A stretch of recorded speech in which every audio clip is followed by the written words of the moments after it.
Okay, so we're back for another round of questions.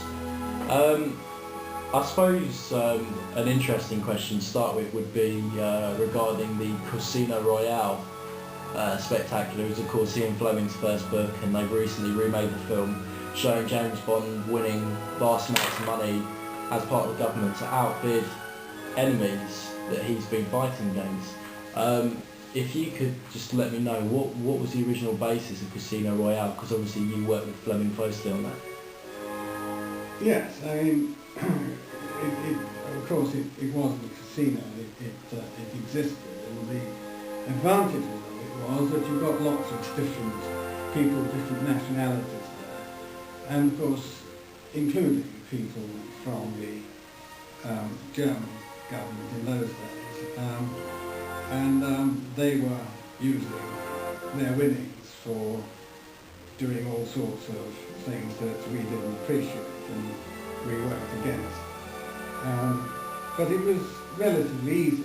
They were in many ways not all that bright, and one could, with a bit of careful planning, manage to win many of the games, even though it didn't look as if you would from the beginning. But that was quite helpful, because it stopped them from gaining assets which they shouldn't have, and it procured them for ourselves. So following on from that, did you remove any major enemies from power during your time, or Well, did you go towards that? Yes, I mean, we had to follow that up, obviously somewhat in the background, and we closely saw that they were put out of harm's way. So it took time, but it was done. And did you used to, the gadgets were obviously something that were in the early films as a big part of the films that interested people. I mean, did you have to use much of that, or was it more sort of hand to hand and using your brain? Or?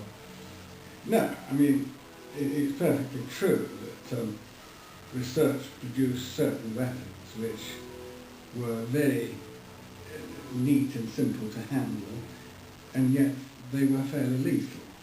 I have something here which is a laser gun, which doesn't look very much, but you can actually shoot down planes at 2 miles up in the air. And I noticed also that it seems to be sort of nothing more than a short handheld device, so obviously... Yes, it's very, very accurate. The laser aspect, of course, makes it very easy to control.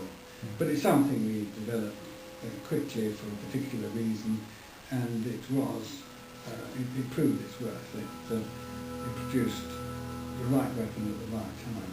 And another question, I suppose, is, do you really drive an Aston Martin? Oh yes.